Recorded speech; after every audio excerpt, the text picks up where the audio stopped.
abogada con especialización en Derecho Familiar y Perspectiva de Género, con 25 años de experiencia. Desde 1987 ha trabajado como abogada en la defensa de los derechos humanos de las mujeres. Primero como representante sindical y posteriormente en un despacho particular de abogadas en Madrid de 1987 a 1991. Desde 1992 reside en México, desempeñándose como abogada especialista en perspectiva de género y formadora en género y derecho.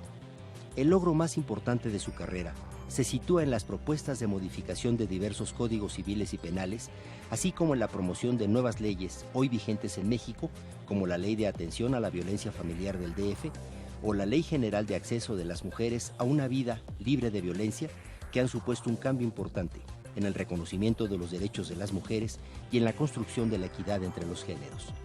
Ha escrito diversas publicaciones, entre las que destacan Familias con Futuro, Asistente para la resolución de conflictos familiares, Manual para el uso no sexista del lenguaje y Claves para tus relaciones personales y familiares, entre otras. El día de hoy nos acompaña María Julia Pérez Cervera, abogada, escritora, especialista en Derecho Familiar y en Derechos de las Mujeres, que nos hablará de uso no sexista del lenguaje. Bienvenida. Muchas gracias. Bien hallado. Pues muy buenos días, muchas gracias por abrir este espacio. Efectivamente, vamos a hablar hoy de un tema súper importante, que es el uso no sexista del lenguaje y el uso incluyente del lenguaje. No es lo mismo, vamos a intentar aclararlo, sobre todo para hacer gala de la riqueza que tenemos con las palabras e intentar que lo que queremos decir se entienda bien, y eso se logra diciéndolo bien. Vamos a ver algunas cuestiones que normalmente no han sido identificadas a través de la historia hasta hace muy poco tiempo. Por ejemplo, es una palabra reciente o bastante novedosa hablar de sexismo o hablar de exclusión, de discriminación o de racismo. Son términos, diríamos que como de esta última generación de personas, pero que consideramos que hay que eliminar y a los que tenemos que decirle basta. En ese sentido, una cuestión fundamental es aclarar qué tiene que ver el lenguaje y el pensamiento con estos términos de discriminación, exclusión, sexismo. Generalmente nuestras actitudes, nuestro trato con otras personas, viene definido de alguna manera por el lenguaje que se crea en la cultura y que, además de establecer normas, conforman nuestro pensamiento. La lengua es no solamente el resultado de lo que tradicionalmente hacemos, sino que es básicamente la herramienta que nos crea las ideas en nuestra cabeza, y de esas ideas finalmente es de donde luego salen nuestras acciones, nuestras actitudes. Por eso es muy importante identificar la importancia que la forma de hablar tiene, porque va a definir cómo van a ser nuestras relaciones. El pensamiento se construye en base a las palabras que escuchamos, a las que nos han ido comunicando desde la infancia, a las que leemos en los libros. El lenguaje no solamente es escrito, también es oral y también es gestual. Con todo ese lenguaje vamos finalmente construyendo valores, ideas, consideramos a unas personas mejores, a otras peores, calificamos a las personas, calificamos sus actitudes, tenemos valores que nos parecen positivos o negativos. Por eso es muy importante que identifiquemos qué lenguaje utilizamos, de dónde hemos sacado ese lenguaje y sobre todo qué estamos transmitiendo con ese lenguaje. En este mundo, donde la comunicación además tiene una gran importancia, las palabras son herramientas de poder para someter o de poder para defender, de poder para valorar a las personas o de poder para denigrarlas. Cuando hablamos estamos reflejando valores y si nos callamos también estamos reflejando una determinada actitud frente a lo que pasa a nuestro alrededor. En ese sentido, normalmente hay que aclarar dos cosas. Aprendemos a hablar a base de escuchar o de leer, pero sin pararnos a pensar. Y es muy importante entender que lo que decimos tiene impacto en las demás personas. Lo que decimos transmite una idea de cómo valoramos a las personas, de cómo las estamos considerando. Y en ese sentido tenemos que pararnos y pensar qué estoy transmitiendo con mis palabras, qué valores, qué estereotipos, qué respeto o qué falta de respeto. Usamos el lenguaje a veces de forma también un poco, diría yo que robótica, ¿sí? Repetimos, reproducimos, sin darnos tiempo a decir, a ver, cuando yo le digo a una mujer, pinche vieja, ¿qué haces manejando? Vete a tu casa. Yo estoy transmitiendo un valor que le estoy dando no solamente a la mujer que se me cruza con el carro, sino a las mujeres en general.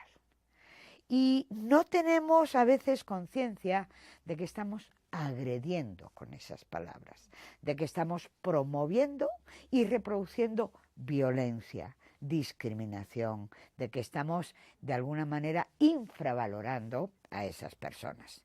Por eso, la lengua, las palabras, es una de las herramientas fundamentales en la construcción de nuestras relaciones, de la sociedad, de los valores que estamos produciendo, reproduciendo o defendiendo o simplemente ignorando.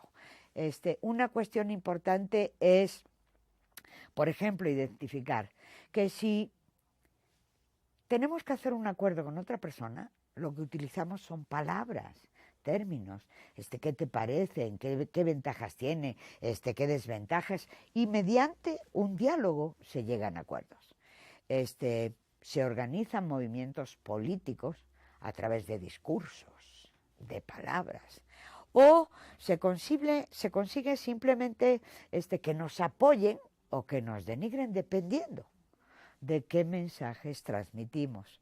Esa manera en la que usamos el lenguaje es la que tenemos de alguna forma que reflexionar, porque detrás de esas palabras, que todas tienen contenidos, está lo que aportamos a una sociedad equitativa o a una sociedad violenta, a una sociedad que respeta los derechos humanos o a una sociedad que promueve simplemente el uso de la fuerza, de la violencia o del poder y deja de un lado el valor que como personas tenemos todas las mujeres y todos los hombres.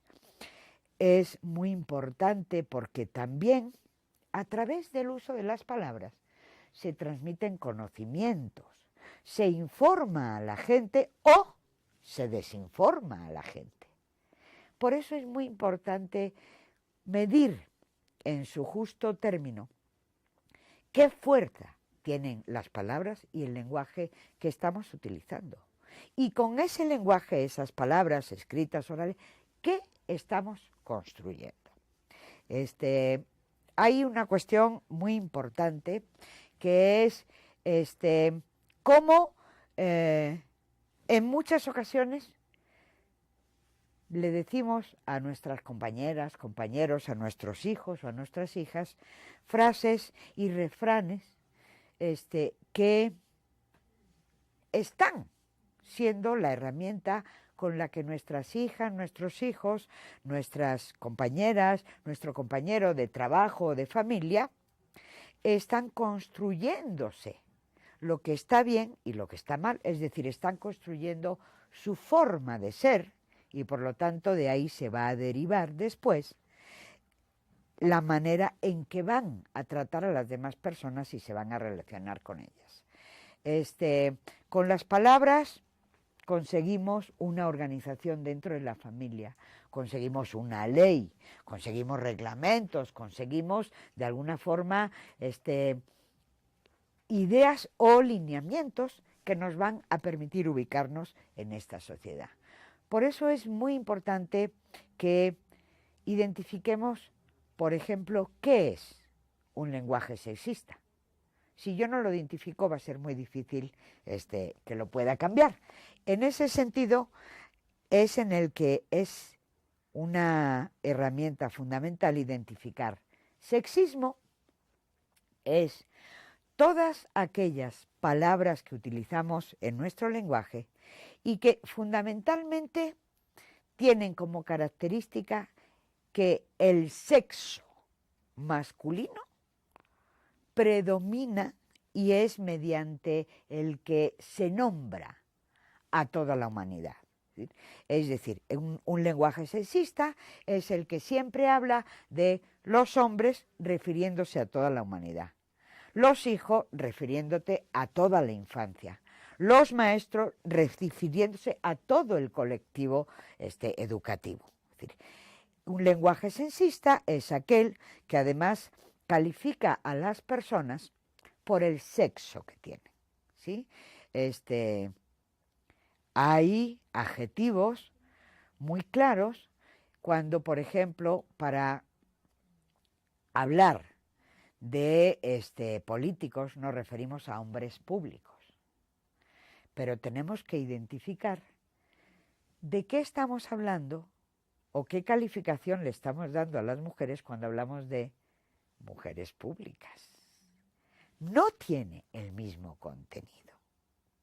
No tiene el mismo contenido cuando en referencia a una mujer decimos que es una zorra o cuando hablamos de un hombre decimos que es un zorro. Esos calificativos cuando los referimos a hombres, por ejemplo zorro, estamos pensando en un hombre audaz, inteligente, atrevido, pero tiene un contenido totalmente distinto cuando lo aplicamos a mujeres. Hay que identificar, por ejemplo, que es un lenguaje sexista porque infravalora a un género sobre otro, cuando, por ejemplo, decimos a un niño, vieja el último. ¿Qué estamos transmitiendo? O no llores, pareces niña. Hay una cantidad enorme de frases, de refranes, que en el fondo lo que van construyendo es la idea de que las mujeres son menos que los hombres. Ese lenguaje es un lenguaje sexista. ¿Por qué? Porque coloca al sexo femenino como un grupo de personas débiles, volubles, con poca capacidad de pensar, chismosas, es decir, en un digamos, parámetro de inferioridad, de subordinación, despectivo, y eso es un lenguaje sexista y violento. Cuando a nuestras hijas o hijos les utilizamos, nos comunicamos con esas palabras, estamos transmitiendo la idea de que las mujeres son inferiores a los hombres. Por lo tanto, estamos reproduciendo una idea social donde evidentemente lo que va a permanecer en la cabeza tanto de nuestras hijas como de nuestros hijos es que un sexo vale más que otro, un género vale más que otro. En ese sentido, el lenguaje sexista es agresor, es irrespetuoso de los derechos humanos, es violento y de alguna forma viola todas aquellas leyes, tratados que en México se están implementando para conseguir una sociedad equitativa, justa, que valore a las personas por lo que son, por las capacidades o por las habilidades que pueden desarrollar. Y esas capacidades y habilidades no dependen del sexo que tienen, sino del valor, de las posibilidades y de las oportunidades que socialmente las personas, a las que las personas acceden y que pueden desarrollarse igualmente, tanto en hombres como en mujeres. Es decir, el traer un sexo diferente no hace que en automático las mujeres tengan más habilidades o menos que los hombres, ni al revés. Las habilidades que traemos van a depender fundamentalmente de si a todas las personas les ofrecemos la misma posibilidad de desarrollarse, de elegir. Y evidentemente, si a través de mi comunicación y mi lenguaje yo le hago creer a la niña que es tonta, no va a esforzarse por intentar ser una buena filósofa o una excelente investigadora, porque lo que ha estado escuchando todo el día es eres tonta, tú cállate, o a la compañera, ¿no? Es decir, ay, ya está queriendo llegar, no se da cuenta que es una mujer. Esas ideas impiden que las personas se desarrollen. Y al revés, a veces transmiten ideas a los hombres de que tienen que ser siempre fuertes, siempre valentes, de que lo que tienen que poner por encima de todo es el poder, su fuerza, para demostrar que son muy varoniles, porque si no, pues parecería como que dejan de ser hombres, o que en automático, si no ejercen fuerza, se van a convertir en mujeres o en discapacitados o van a cambiar su opción sexual. Y en ese sentido hay que eliminar esas falsas ideas, y que son ideas que se transmiten con la palabra. Por cierto, y por suerte, en estos momentos hay un gran cambio, sobre todo en la mentalidad de personas que sí están interesadas en una mayor justicia, en una mayor equidad, que tienen mente abierta, que son inteligentes y que escuchan. Y gracias a eso ya hay una evolución en la forma de comunicación de algunos sectores. Sobre todo de aquellos sectores que, por cierto, pues han tenido la oportunidad, que todas las personas no la han tenido, de identificar qué es esto del lenguaje y cómo impacta en la construcción social. Por ejemplo, hoy se habla en muchas leyes de utilizar un lenguaje incluyente. La diferencia con el lenguaje sexista es que el lenguaje sexista siempre habla en masculino, invisibiliza al género femenino, no lo nombra. Para el lenguaje sexista o en el lenguaje sexista, las mujeres prácticamente no existen. Lo que queremos hacer al decir que no se use el lenguaje sexista fundamentalmente es promover que el mundo se nombre tal y como es, y sobre todo las personas se nombren tal y como son. Es decir, en esta sociedad hay maestras y maestros, no solo maestras. Las mujeres o las familias tienen hijas e hijos, no solo hijos. En el mundo laboral hay trabajadoras y trabajadores. El uso no sexista del lenguaje consiste en visibilizar a las personas tal y como son. No invisibilizarlas, no omitirlas. ¿Sí? Es decir, nombrar a las mujeres por el sexo y el género que tienen, y a los hombres por el sexo y el género que tienen. Y no meternos a todas las personas en el saco de lo masculino, ¿sí? Porque lo masculino corresponde, según además la gramática y la lengua, a los hombres, y lo femenino a las mujeres. No tiene sentido, por tanto, que digamos el licenciado María Elena. Eso es una cuestión absolutamente machista, misógina, patriarcal, que, bueno, como lo importante desde este sistema patriarcal ha sido lo masculino, pues se podía permitir el lujo de no mencionar ni las habilidades, ni las capacidades, ni la existencia de las mujeres. Lo que pretendemos al decir que no se use un lenguaje sexista es que se visibilice la realidad, sobre todo la realidad de las personas tal y como es.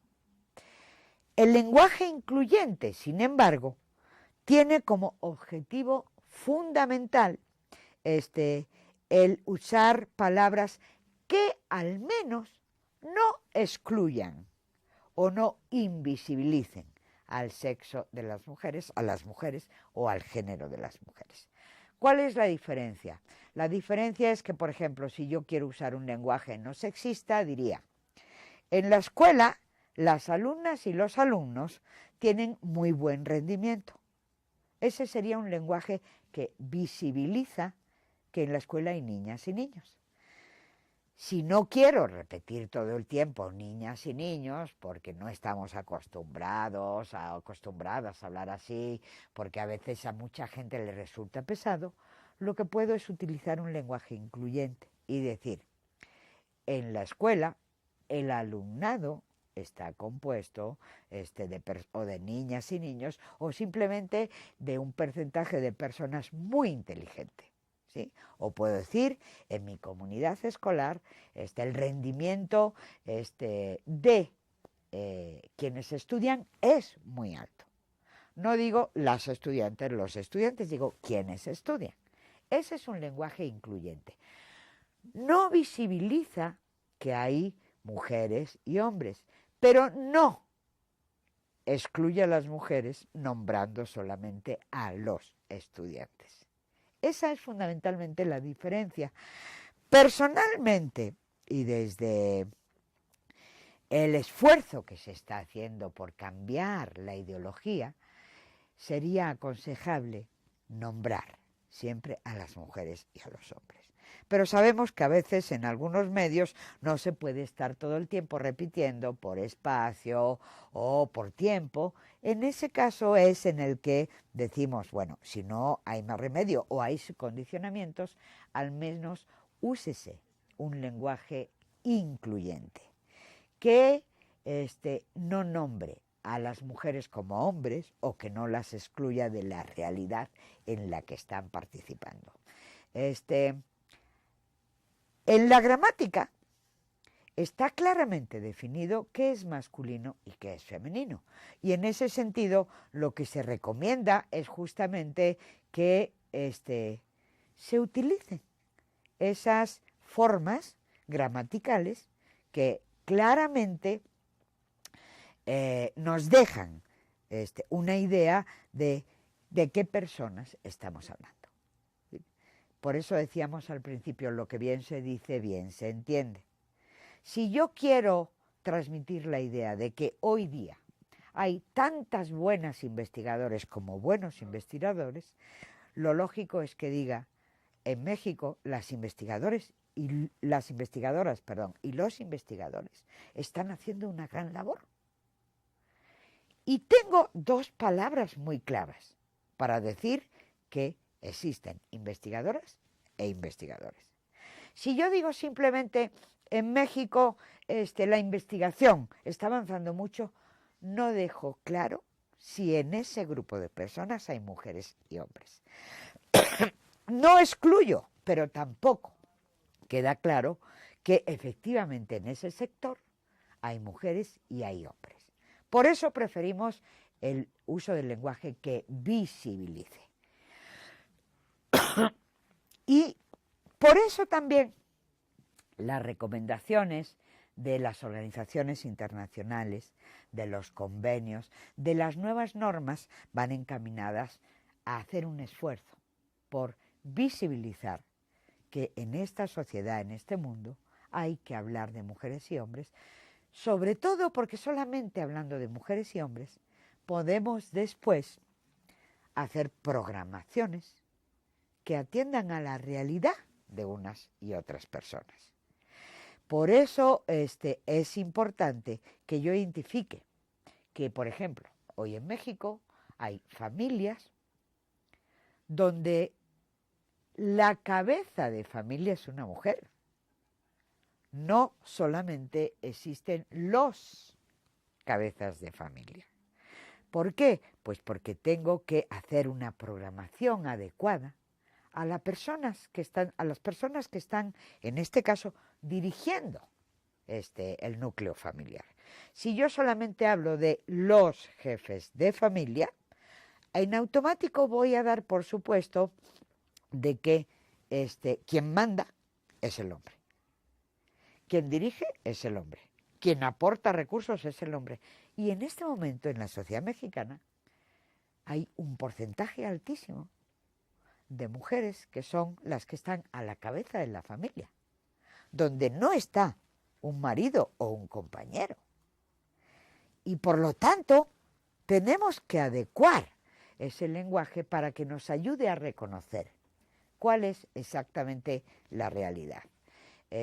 Y en base a esa realidad, trabajar, estructurar leyes, programas, trabajos, escuelas. ¿Qué pasaría si yo dijera, necesitamos más escuelas para los niños? Pues probablemente se harían unos determinados modelos de escuelas. ¿Y las niñas no necesitarían también escuelas? O cuando hablamos de niñas y niños, no tendríamos que tener en consideración que la condición en la que las niñas se mueven o la seguridad de la niña no es la misma que la de los niños, y por lo tanto establecer programas donde sí se contemple que la realidad no es la misma la de un niño que la de una niña. Para que eso pase, tenemos que identificar claramente que en las escuelas hay niñas y niños y que sus situaciones y sus condiciones son a veces diferentes. Por eso, una de las cuestiones importantes es justamente no invisibilizar, no homogeneizar y no identificar todo con el género masculino. Por ejemplo, solemos decir, en la historia los hombres han evolucionado mucho. Las mujeres no han evolucionado, no han hecho nada por esa evolución. Término incluyente. La humanidad ha evolucionado mucho. Como les comentaba hace un momento, y en los ejemplos que ponía, los maestros, padres y alumnos. En lugar de decir los maestros, padres, que es muy curioso porque normalmente además a la escuela quienes van son las madres, podemos decir la comunidad escolar. En lugar de decir los vascos, los mexicanos, los españoles, se puede hablar de la población de México, la población europea, ¿sí? Es decir, tenemos que intentar cambiar ese término que lo nombra todo en masculino, sobre todo porque una cuestión que queremos cambiar es la idea de que el poder es en base a lo que se debe mandar y establecer relaciones, ¿sí? No debe ser el poder ni el poder de quien manda, quien establezca las relaciones, ¿sí?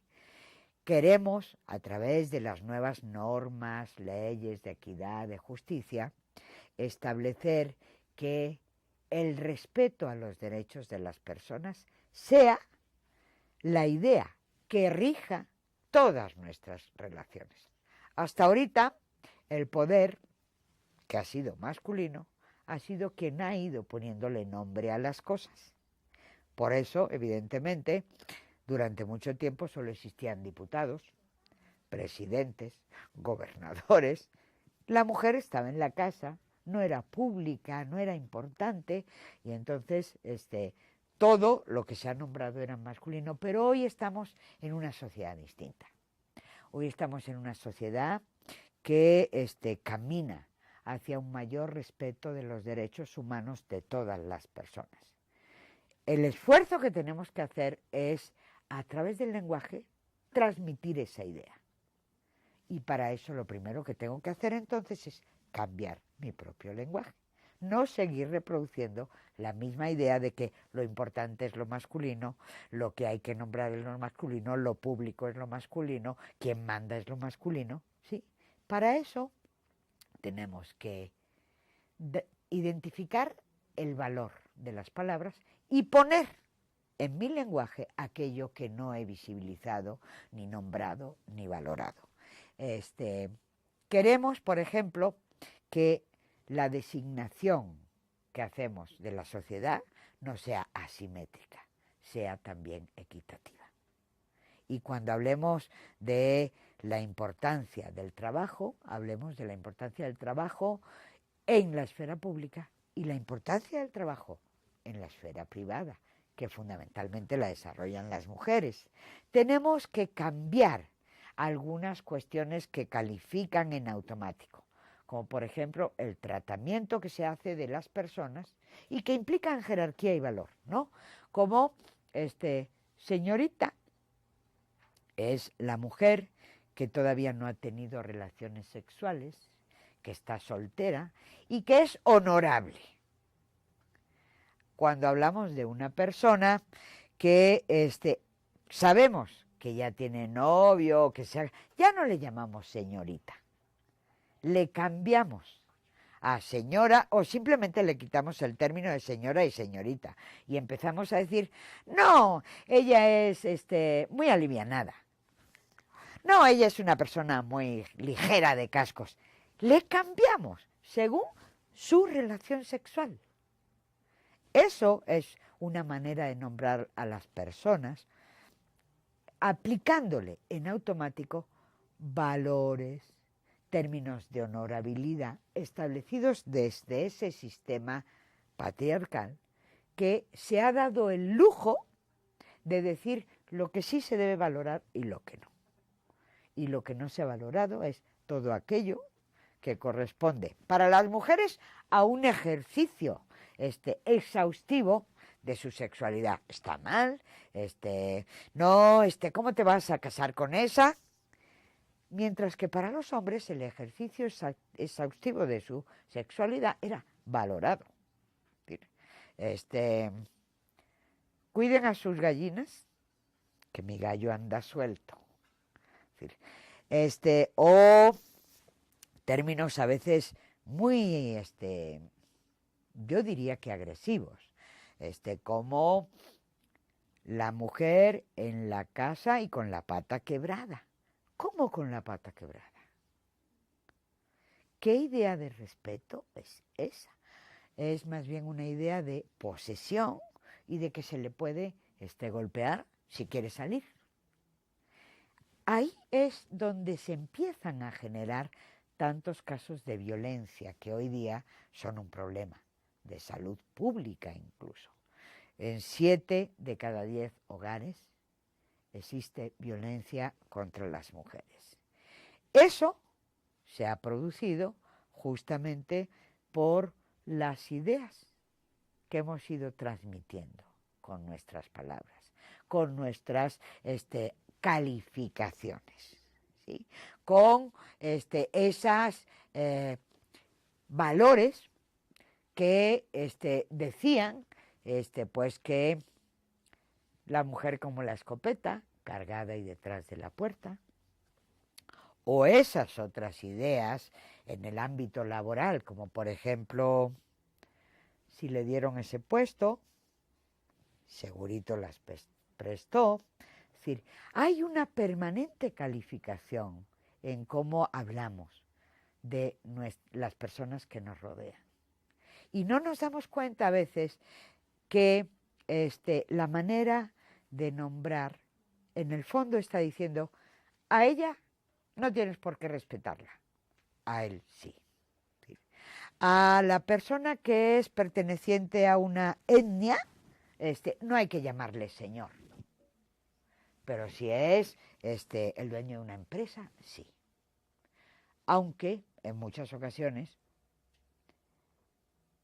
quien comete más, de alguna manera, violaciones a derechos humanos, más faltas de respeto, pudiera ser el señor que es dueño de la empresa. Sin embargo, valoramos de forma generalmente mucho más despectiva y en automático, sin ningún análisis, a las personas por su situación económica, por su pertenencia a un determinado sexo o género, por su edad, ¿no? Los jóvenes todos son medio alocados. Yo conozco a muchas personas adultas con bastantes años que son muy alocadas. Es decir, son estereotipos que permanentemente reproducimos con nuestras palabras. Por ejemplo, las mujeres normalmente son nombradas en términos de posesión. La señora de Fernández. Y es muy raro decir el señor de Elena, como el señor de Elena. Eso nos suena raro, como que un señor le va a pertenecer a una mujer. Sin embargo, nos parece normal que la señora le pertenezca a un hombre. Eso viola todos los derechos humanos que queremos defender. En este momento, las mujeres forman parte de empresas, universidades, forman parte de cámaras legislativas. Las mujeres han demostrado y además han impactado en estos cambios sociales y han demostrado que sí tienen derechos humanos, que sí son personas, que sí tienen habilidades. De ahí que hoy día en México se esté hablando de otra manera de hablar como una herramienta para otra forma de construir sociedad y relaciones equitativas. Los términos que a veces se justifican o se utilizan para justificar es que suena mal, son términos finalmente que demuestran únicamente resistencia a la construcción de una sociedad más justa y más equitativa. No podemos hablar solamente pensando en que suene bien, entre otras cosas porque ¿quién decide lo que suena bien o lo que suena mal? Tenemos que hablar sobre todo pensando en que se respeten los derechos humanos. El no hacerlo así es una clara discriminación y tenemos una ley que prohíbe todas las formas de discriminación. Hay muchas maneras de hablar sin tener que discriminar. Hay muchas formas, el lenguaje es muy rico, de hablar sin tener que excluir o sin tener que calificar peyorativamente. Esa es la manera que tenemos que intentar establecer en nuestras formas de comunicación. Y si no lo hacemos, estaremos finalmente apoyando que se mantenga la discriminación y la violencia. Tanto en nuestro lenguaje familiar como administrativo. El administrativo o el público peor, porque de alguna manera son los que tienen que poner ejemplo, ¿sí? Pero también desde ahí hay términos que hay que cambiar y desde ahí es que también la legislación incluye la obligación de los poderes públicos de cambiar esa forma de lenguaje. Tenemos un manual del uso no sexista del lenguaje que yo creo que igual luego podemos poner como referencia, donde vienen muchos ejemplos para que nos sea fácil cambiar esa manera de comunicarnos. Con ejemplos muy concretos como los que se han comentado, por ejemplo, en los manuales o en los formatos, en lugar de decir el que firma, se puede decir simplemente quien firma o simplemente poner firma. Sí, hay muchos ejemplos que podemos ir manejando. Normalmente tenemos que procurar utilizar un lenguaje que no oculte, que no subordine, que no excluya y que no le quite la palabra a nadie, es decir, que no nombre a unas personas por otras, que no nombre a las mujeres por los hombres o que no nombre a las mujeres como hombres. Tenemos que tener conciencia de que pensamos según las palabras o según lo que hablamos, ¿sí? Y en ese sentido, los medios de comunicación tienen que hacer un gran esfuerzo y las personas, en lo individual, tenemos que hacer un gran esfuerzo si no queremos reproducir los mismos estereotipos, la misma discriminación y la misma violencia. Está tanto en los mensajes escritos como orales. Por lo tanto, habría que hacer las últimas reflexiones que yo quiero hacer, es que tendríamos que hacer una reflexión. Y es que si identificamos en algún momento que las palabras que estoy utilizando son generalmente en masculino, que devalúan a algunas personas, que discriminan o que excluyen, tengo que pararme a pensar cómo puedo cambiar esas palabras. Hay muchas herramientas y hay pautas para hacer esos cambios, y hay muchos manuales que se pueden encontrar incluso en Internet para hacer esos cambios, para ayudarnos a hacer esos cambios, con pautas y con, digamos, normas muy sencillitas, ¿sí? En ese sentido, la última frase que a mí me gustaría comentarles es que tomemos conciencia y decidamos. Si quiero una sociedad basada en el respeto, mi lenguaje tiene que ser respetuosa. Si quiero una sociedad donde se siga imponiendo el poder y la fuerza, pues entonces nada, solamente esperemos que en algún momento alguien no use esa discriminación o use fuerza contra nosotras y nosotros. Pero creo que ganaríamos más todas las personas intentando promover la equidad, el respeto y el valor de las personas por ser personas. Espero que les sirva y agradezco mucho la atención y el esfuerzo que le pongan a este tema. Pues muchas gracias, María Julia Pérez Cervera, por esta interesante y fundamental tema para el trabajo de quien se dedica a la perspectiva de género, derechos de las mujeres y derechos humanos. Muchas gracias por su atención, por su tiempo y nos vemos pronto.